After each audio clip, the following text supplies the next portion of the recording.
It's a cold morning in January, and you're carrying the ash bucket out of the house. The stove's been keeping the family warm all night, and now there's a pail of gray powder that needs to go somewhere. If you're like most folks, you dump it at the edge of the driveway, or worse, bag it up and pay to have it hauled off with the trash, and all winter long, bucket after bucket, you throw away one of the finest fertilizers a garden ever knew. I want you to stop and think about this for a minute. That gray dust in your bucket has a name the old farmers knew well: potash. And the name tells the whole story. For hundreds of years, families burned wood and plant trimmings in pots and collected the ash, potash, to feed their gardens. It's the reason the third letter on every fertilizer bag is a K. People pay good money for it in a plastic bag while it pours out of their own chimneys for free. When I was a boy, emptying the stove was my morning chore before school, and I grumbled about it like any boy would. But my father never let me dump that bucket anywhere but the garden shed. "Ash is money the fire already paid you," he'd say. "Only a fool throws money in the ditch." I thought he was being stubborn. Took me 30 years of gardening to understand he was being a scientist. Let me tell you who I am. My name is Jacob Miller. I'm an Amish farmer out in the Holmes County settlement here in Ohio, and my wife is Rebecca. We heat with wood, we cook with wood, so ash is something we have plenty of, and not a spoonful of it goes to waste. And I'll be honest with you about that title straight off, the way I always am. Fireplace secret. It's no secret to us, friend. It's just what everybody's grandparents knew before the fertilizer aisle taught folks to forget. What the ash does in the garden, though, that part deserves its good name because most gardeners truly don't know it.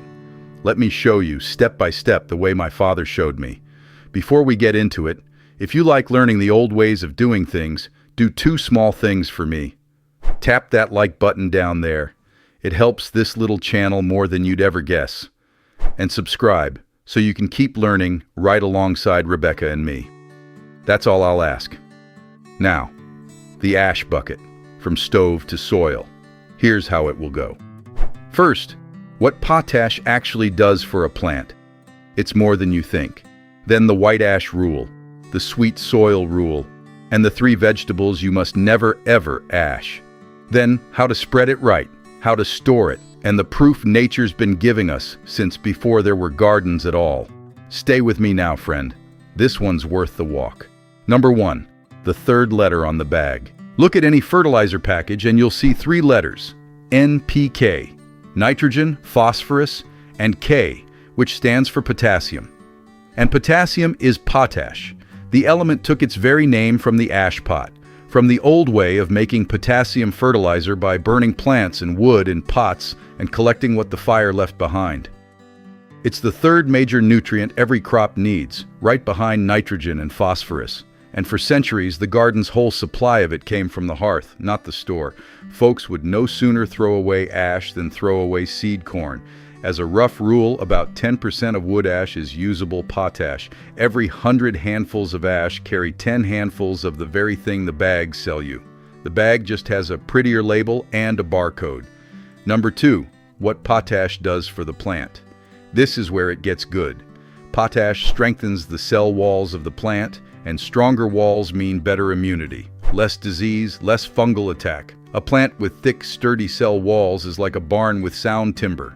The storm hits it and it stands. It improves the flow of water and sugars through the plant, which is a fancy way of saying your fruit and vegetables taste better, sweeter, fuller, with flavor that reaches the back of your tongue. That's the difference between a tomato that tastes like water and one that tastes like July. It helps the soil hold water, so the garden drinks longer between rains and you spend fewer evenings dragging the hose. It improves flowering, and more flowers mean more fruit, and more fruit means a bigger harvest from the same ground, the same seed, the same work. And it even makes crops more colorful and vibrant because a well-fed plant shows it in its skin. 5 jobs, 1 bucket, $0. Name me something at the garden center that does all 5 for any price. Number 3, the white ash rule. Not all ash is equal. The white powdery ash, fully burned, carries the most potash. The darker half-charred chunks carry less, but don't toss them. Crush those charcoal pieces small and work them in anyway because they give the soil structure and hold moisture like little sponges. And here's the rule that matters most. Use your ash soon, before rain reaches it. Potash leaches. A bucket of ash left out in a storm loses its riches into the ground where it sits, which is why the old farmers kept the bucket in the shed dry until the garden was ready. Number 4. The sweet soil rule. Ash makes soil more alkaline. The old gardeners say it makes the soil sweeter. And here's the way to remember who likes it. Most plants are sweet tooths. Think of it like folks at the dessert table. Some reach for the pie, and some reach for the pickles. The pie lovers in your garden are the brassicas, broccoli, cabbage, and they love a dressing of ash. Lettuce, spinach, beans, and peas love it. The whole onion family, garlic, leeks, onions, loves a sweeter soil, and our garlic beds get the first bucket every spring. Stone fruits and trees like mango and avocado where they grow take kindly to it. And the easygoing ones, tomatoes, chilies, cucumbers, dill, sit happily on either side of the table. Sprinkle your ash where the sweet tooths live, and they'll pay you back at the table. Number 5. The 3 you must never ash. Now the warning, and take it seriously, because I've seen good gardeners learn it the hard way. Blueberries are acid lovers, savory plants, not sweet. Ash around a blueberry bush will yellow its leaves and can hold back its growth entirely. Potatoes, the same. Ash on potatoes stunts them and can set back the very crop you were trying to help. And sweet potatoes make the 3rd. Keep the bucket away from those 3 beds, every time. Around them, the kindest thing your ash can do is nothing at all. Number 6, how to spread it. Nothing complicated here, and that's the beauty. Take big handfuls and sprinkle generously around the base of your plants, almost like a thin gray mulch. Don't fuss if some dust settles on the leaves, because the next step takes care of it. Water it in. Water releases the potash, carries it down to the roots, and washes the leaves clean in one pass.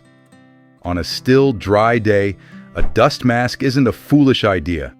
Ash is fine powder, and your lungs weren't built for it. One good bucket, spread this way, will cover more beds than you'd believe. It goes a long, long way. Number 7, pit ash versus stove ash and how to store it. Here's a distinction almost nobody mentions.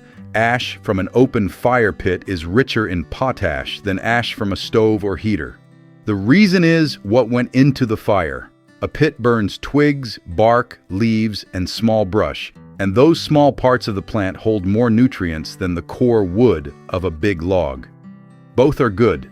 The pit ash is simply better, and whatever ash you keep it dry. A metal pail in the shed, lid on, away from the weather, because ash left sitting in the rain is a bank account with a hole in it. The potash drains away, and you're left spreading mud.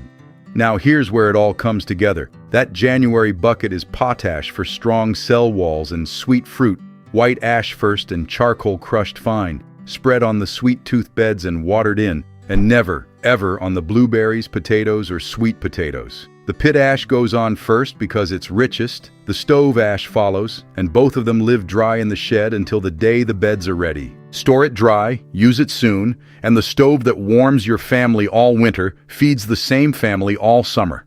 Fire to ash, ash to soil, soil to table, that's the whole circle, and it doesn't pass through a single cash register. And the proof that this is older than any of us? Nature's been doing it since before gardens existed. Watch what happens after a bushfire moves through a forest. Devastation, nothing but black trunks and gray ash as far as you can see. You'd swear nothing could live there again. And then, shortly after, the green comes back, thicker, stronger, more alive than before the fire ever passed through. There are even plants whose seeds refuse to germinate until fire has swept over them. They wait years, sometimes decades, for the ash that tells them it's time.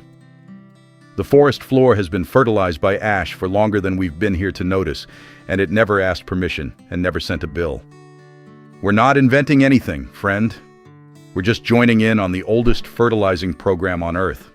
So let me be straight with you about the title, the way I always am. Fireplace secret. The only secret is how completely the store-bought age forgot it. Your great-grandmother would laugh at the word. And what happens when you use ash? On the right plants, stronger stems, sweeter fruit, bigger harvests. On the wrong 3, trouble. Now you know which is which. And that knowing is the whole video.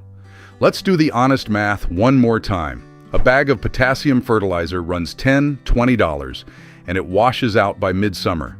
You buy it again next spring, and the spring after that, forever. The ash bucket costs nothing, comes whether you want it or not. Every single day the stove burns, and does 5 jobs at once. A winter's worth of ash from one wood stove will dress every sweet-tooth bed in a good-sized garden with buckets to spare for the compost pile and the orchard rows. If you heat with wood and you're not saving that ash, you're paying the store for what the fire already paid you, and paying somebody to haul your payment away. So here's what I'd have you do this week. Put a lidded pail by the stove and start the habit. Ash goes in the pail, pail goes to the shed. That's the whole chore. 60 seconds on a cold morning, bucket by bucket, all winter long. Come spring, your sweet-tooth beds get their first feeding in 100 years of family tradition, and your garden joins the oldest fertilizing program on Earth. And you'll never look at a cold morning's chore the same way again. The bucket stops being a burden and starts being a harvest you're carrying out of the house one handful at a time. And bring the little ones in on it. Let them carry the small bucket and sprinkle the beds. Teach them the 3 plants that don't take ash, and watch them patrol the garden like little guardians. A child who learns what the ash bucket is for has learned the oldest lesson there is. Nothing on a farm is waste until you've wasted it. Now I'd love to hear from you. Tell me down in the comments, what do you burn and where does your ash go today? And if you've already fed a garden with it, tell us what happened. Share it with the rest of us down there. Those old ways slip away when nobody passes them on, and I read every one. Next time, I'll walk you through 15 things that used to stand in every American backyard garden that America forgot and that we never stopped using. It belongs right alongside everything you learned today. Until then, look at your ash bucket differently. It's not the end of the fire. It's the beginning of the harvest. Save the ash, feed the sweet tooths, waste nothing, and grow more than you need, so you can share it with the people you love. The fire warmed you once, friend. Now let it feed you twice over.